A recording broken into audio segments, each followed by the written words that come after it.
Hello guys, welcome back to capital. आप देख रहे हैं निफ्टी 50 का चार्ट और 15 मिनट का टाइम फ्रेम। तो कल का एनालिसिस तो शानदार निकला। ठीक है, 15 20 25 मिनट में अपना टारगेट यहाँ पे पूरा हो गया था मॉर्निंग सेटअप के हिसाब से। और जो लोग नए आए हैं चैनल पे, टेलीग्राम चैनल ज्वाइन कर लीजिएगा। ठीक है, टेलीग्राम चैनल का मैं लिंक आपको, सॉरी, क्यूआर कोड यहाँ पे दिखा देता हूँ ताकि आपको आसानी रहे ज्वाइन करने के लिए। तो आप ज्वाइन कर सकते हैं यहाँ पे। और मॉर्निंग सेटअप का ट्रेड था चैनल में। ठीक है, काफ़ी अच्छा था एक्सपीरियंस। ये देखो, ठीक है, मार्केट खुलने से पहले अपना प्लान कर लिया था कि भाई ये करेंगे और वैसे ही होता चला गया। तो प्राइस एक्शन की पूरी नॉलेज मिलती है वहाँ पे। तो चलिए बात कर लेते हैं हम निफ्टी की। अब निफ्टी में हम क्या देख रहे हैं कि देखो, मैंने ये मूव कैप्चर किया था। और जब मार्केट में इतना बेरिशपन होता है ना, तो मैं कॉल के बारे में नहीं सोचता, भले ही चाहे मार्केट ऊपर चली गई। मैंने इसके बाद दो छोटे छोटे से एसएल देके पुट ट्राई किया था, नहीं लगा, एसएल हिट हो गया, कोई बात नहीं। एक ट्रेड बड़ा और दो छोटे छोटे एसएल, यानी कि ओवरऑल प्रॉफिट। ठीक है, ये चीज़ हमें हमेशा याद रखनी चाहिए। अगर मार्केट बेरिश है तो आप ट्रेंड के अगेंस्ट मत जाओ। आपको जहाँ टॉप से मौका मिले शॉर्ट करो, एसएल हिट हो गए। ये नियम और ये रूल्स होता है। एक दिन होगा ना मार्केट में मनी करेगा अपनी, पर अगर मान लो जैसे 10 दिन है, 10 दिन में से मार्केट 3 दिन अपनी मनमानी करता है, तो ये वो वाला दिन था, है ना। बाकी 7 दिन तो मेरे हिसाब से चलेगा, मेरे रूल्स के हिसाब से चलेगा, मार्केट खुद अपने रूल्स के हिसाब से चलेगा। तो ये चीज़ ज़रूर फॉलो अप करना आप लोग भी, बहुत ज़रूरी है। गो विद ट्रेंड बोला जाता है ना, कि ट्रेंड इज़ आवर फ्रेंड, तो वो ऐसे ही नहीं बोला जाता। तो वीकली टाइम फ्रेम पे डोजी कैंडल बना हुआ है, मैं आपको दिखा देता हूँ एक बार। उसका रेजिस्टेंस है ये। तो आज लेवल यही काम करने वाले हैं। आज मैं लेवल कोई छेड़छाड़ करना चाहता नहीं हूँ।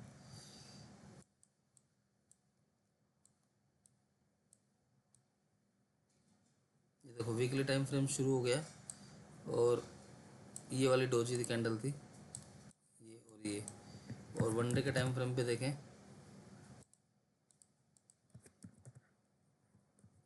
तो कुछ इस तरीके से चार्ट है। सपोर्ट से बाइंग आई है, ये एक सपोर्ट जोन था अपना।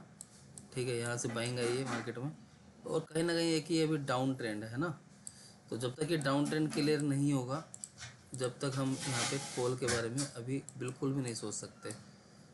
तो ये जो डाउन ट्रेंड निकल के आएगा कुछ इस तरीके से निकल के आएगा, यानी कि अगर इसके ऊपर हम निकले तो निकल जाएंगे आज। ठीक है, 25,000 के दर्शन आज हमें यहाँ पर देखने के लिए मिल सकते हैं फिर से। और अच्छी बात है, देखो, अगर रेजिस्टेंस पे कोई इस तरीके से हलचल होती है ना, सपोर्ट इस तरीके से मार्केट कंसोलिडेशन दिखाता है, तो मोस्ट प्रोबेबिलिटी होती है कि वो ऊपर की तरफ ही निकलने के लिए रेडी होता है। अब देखो, 1 2 3 4 5 6 7 8 9 10 11 12 13 14 15 दिन से कंटिन्यू मार्केट एक रेंज में, 15 16 दिन से। और इस 15 16 इस रेंज में प्रॉफिट निकालना कितना मुश्किल काम होगा, और अपन लोगों ने ये काम करके दिखाया हुआ है। तो चलिए अब बात कर लेते हैं यहाँ पे चार्ट की। तो वनडे के टाइम फ्रेम पे आ जाता हूँ मैं। तो वनडे के टाइम फ्रेम पे यहाँ पे हमें क्या दिख रहा है, मैं इस लाइन को डिलीट कर देता हूँ। ठीक है, एक सुंदर सा डोजी कैंडल दिख रहा है, ग्रीन कलर का। बायर्स एक्टिव है यहाँ पर। बायर्स को ये लेवल छोड़ने के लिए तैयार नहीं है। 24,400 500 का लेवल जो है, ये 500 का लेवल, ये बायर्स छोड़ने के लिए बिल्कुल भी कोई मूड में नहीं है। तो अब क्या पॉसिबिलिटीज हो सकती है कि मार्केट अगर इस कैंडल के ऊपर निकलेगा, तो मैं डेफिनेटली यहाँ पर बाइंग ही प्रेफर करूँगा। तो वनडे के हिसाब से बता रहा हूँ, लेवल्स पर बताऊँगा अभी कैसे काम करना है। और इसके नीचे का चलना शुरू होगा तो फिर मार्केट एक और ऐसी कैंडल यहाँ पर रेड खड़ी कर सकता है। यानी कि आज दो सूरत हो सकती है, या तो ग्रीन कुछ इस तरीके की कैंडल खड़ी हो पूरी, ठीक है, या फिर एक रेड इसके साथ में मिलके इस तरीके से खड़ी हो सकती है। ये दो सूरत है आज। ये 1 2 3 जो इस तरीके से कैंडल बनी, ये आज नहीं बननी चाहिए। आज फुल बॉडी कैंडल बनेगी। तो चलिए अपन सीधा सा फंडा रखेंगे क्या, कि 780, 24,780 के ऊपर एक बाइंग की अपॉर्चुनिटी देखेंगे। और इसके नीचे अपन एक सेल का ही अपना ट्रेड प्लान करेंगे। 24,750 800 जो भी लेवल आ रहा है, लेवल बताता हूँ एग्जैक्ट आपको, 24,883। ठीक है, इसके नीचे सेल और इसके ऊपर बाय। ये बहुत बड़ा इंपॉर्टेंट लेवल होगा। और मार्केट खुलेगा गैप अप, क्योंकि मैंने अभी देखा था, चेक किया था, कहाँ चेक किया था, ये रहा, 81 पॉइंट अप खुल रहा है मार्केट। ठीक है, 851 पे। तो ठीक है, गैप अप खुलेगा, गैप अप को आज चेस किया जाएगा, कोई दिक्कत वाली बात है नहीं। क्योंकि रेजिस्टेंस के ऊपर खोलेगा तो अपन लोग बाइंग करेंगे सीधा डेफिनेटली।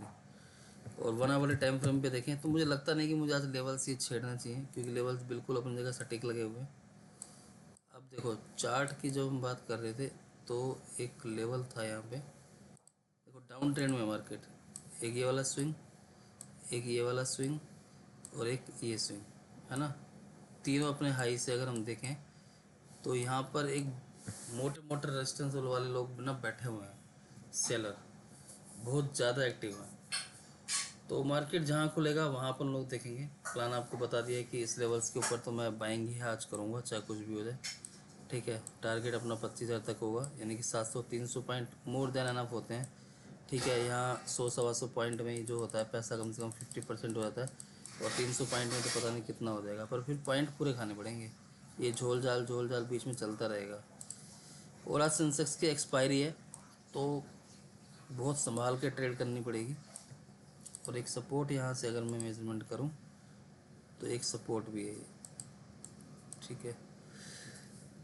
तो पूरा प्राइस एक्शन कंप्लीट करके दिया एकदम, ठीक है। तो काफ़ी अच्छा था। अगर ये मैंने लाइन कल लगाई होती ना तो मैं पे जरूर एक बार बाइंग करता ट्रेंड लाइन। कुछ चीज़ें मेरे से भी छूट जाती हैं और किसी भी मार्केट में छूट सकती हैं। तो चलिए, चैनल रेडी है अपना, चैनल के हिसाब से चलेंगे। और बाकी कुछ ऐसा कुछ है नहीं खास। 24,800 के ऊपर बाइंग और इसके नीचे अपन सेलिंग का ही करेंगे। देखते हैं कहाँ मार्केट खुलता है और क्या होता है। आई होप वीडियो आपको पसंद आएगा। वीडियो पसंद वीडियो को लाइक और चैनल को subscribe. Thank you so much.